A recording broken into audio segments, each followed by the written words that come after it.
Demikian juga penggunaan bahasa di tempat awam, iklan, nama kawasan, nama bangunan atau kompleks dan lain-lain masih sangat pekat kecenderungan penggunaan bahasa asing. Sejumlah atau kebanyakan kerajaan negeri pula tidak peka dalam penguatkuasaan penggunaan bahasa kebangsaan sehingga akhirnya berlakulah dindangan lagu, oh bangau, mengapa engkau kurus? Tak tahu siapa akhirnya bersalah.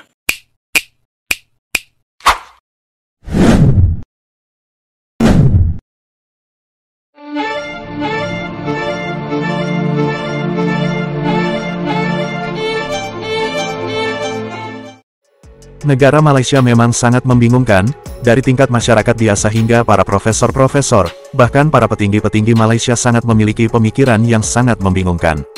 Tidak konsisten dengan apa yang ada dalam pemikirannya itu. Karena mereka selalu memiliki pemikiran kalau bahasa Indonesia itu adalah bahasa Melayu.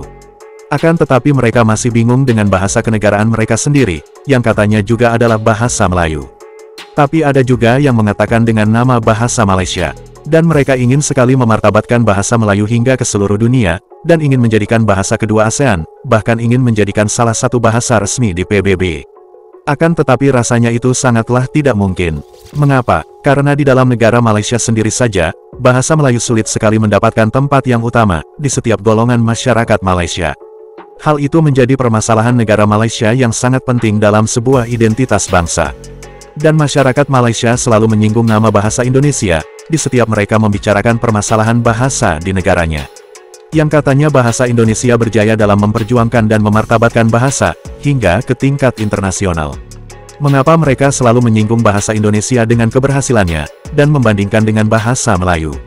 Dan bukankah bahasa Indonesia selalu mereka katakan sebagai bahasa Melayu? Jika mereka menganggap bahasa Indonesia sebagai bahasa Melayu, hanya sekedar berganti nama, dan dialek yang berbeda, mengapa mereka tidak menggunakan saja bahasa Indonesia, dengan nama bahasa Indonesia?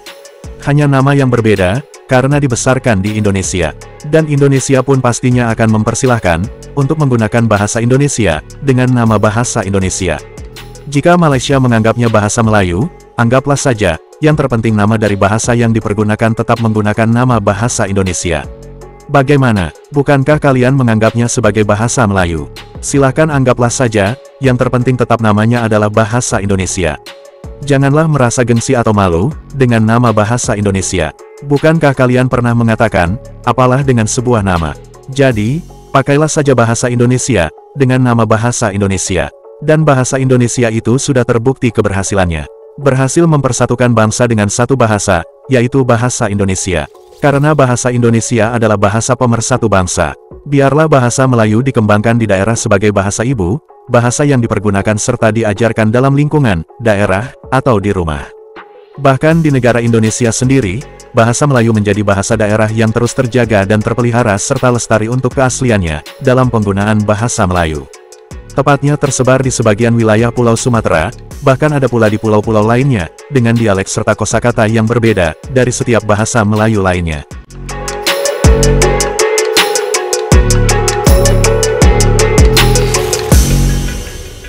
Hai guys, jumpa lagi. Kali ini kita akan membahas nasib bahasa Melayu Malaysia. Kita tahu bahasa Melayu Malaysia sebenarnya tidaklah bermartabat, tapi tokoh Melayu Malaysia sering gembar-gembor bahwa bahasa Melayu telah mendunia. Nyatanya bahasa Melayu dilecehkan di negara Malaysia sendiri. Lucunya yang menyatakan hal itu Profesor Malaysia juga. Ada video menarik mengenai hal ini. Yuk kita simak ya. Kini Kementerian Pendidikan Tinggi mula menggerakkan pelan pemartabatan bahasa Melayu di APT bagi tempoh 2023 hingga 2030. Kerajaan perlu memastikan pelan itu tidak tinggal menjadi tindakan yang berlangsung pelan-pelan dan tidak menimbulkan kesan positif. Saya mohon kerajaan lebih tegas dan berencana dalam pelaksanaan dasar bahasa kebangsaan. Langkah Perdana Menteri mengarahkan agar surat rasmi yang tidak menggunakan bahasa kebangsaan tidak dilayan memang patut dipuji. Namun barah penggunaan bahasa kebangsaan lebih parah daripada sekadar isu bahasa dalam surat. Sikap dan tindakan yang meremehkan ketetapan perkara 152/6 dalam Perlembagaan Persekutuan masih leluasa. Perkara 152/6 dengan jelas menetapkan penggunaan bahasa Melayu sebagai bahasa rasmi bagi urusan kerajaan persekutuan, kerajaan negeri dan pihak berkuasa awam. Tetapi apabila banyak mesyuarat sebagai contoh yang masih dikendalikan dalam bahasa asing atau bahasa yang dikatakan oleh mantan di Pertuan Negara ini bahasa sekadar ular, sekadar belut, hal itu menjadi bukti jelas tentang pelecehan dan peremehan taraf bahasa Melayu sebagai bahasa negara dalam kalangan pentadbiran, terutama penjara awam dan juga sejumlah pemimpin. Demikian juga penggunaan bahasa di tempat awam, bailan, nama kawasan, nama bangunan atau kompleks dan lain-lain. Masih sangat pekat kecenderungan penggunaan bahasa asing.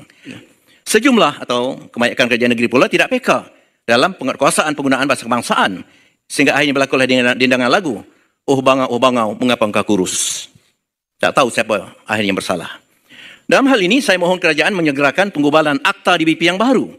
Akta Dewan Bahasa dan Pustaka yang baru. Dengan salah satu perkara penting ialah kuasa penguatkuasaan penggunaan bahasa kebangsaan dalam pelbagai sektor utama di negara ini.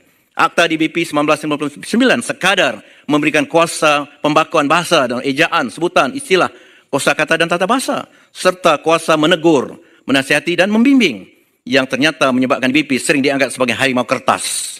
Bukan kerana DBP tidak bekerja keras, tapi kerana tidak diberi ruang atau tidak memiliki kuasa penguatkuasaan. Penegasan pada bahasa kebangsaan tidak berarti kita perlu menutup mata kepada keperluan mempelajari dan menguasai bahasa asing yang dapat menjadi nilai tambah pada penggunaan negara. Dan saya menyokong penuh pernyataan secara tekal oleh Yang Berhormat Perdana Menteri tentang keperluan untuk warga negara Malaysia menguasai pertamanya bahasa negaranya. Yang kedua bahasa asing bermula dengan bahasa Inggeris dan beberapa bahasa asing lain yang sudah pun diperkenalkan di peringkat sekolah, khusus sekolah bahasa penuh, bahasa Perancis, bahasa Jerman, Arab, Mandarin dan sebagainya. Tohmahan bahawa para pejuang bahasa itu dogmatik, fanatik, ekstrim dan lain-lain hanya fitnah belaka. Kerana semua pejuang bahasa kebangsaan turut menguasai bahasa asing. Kalau saya berada di luar negara yang tidak faham bahasa Melayu, tak mungkin saya bercakap bahasa Melayu ataupun bahasa Jawa. Saya harus bercakap dalam bahasa asing.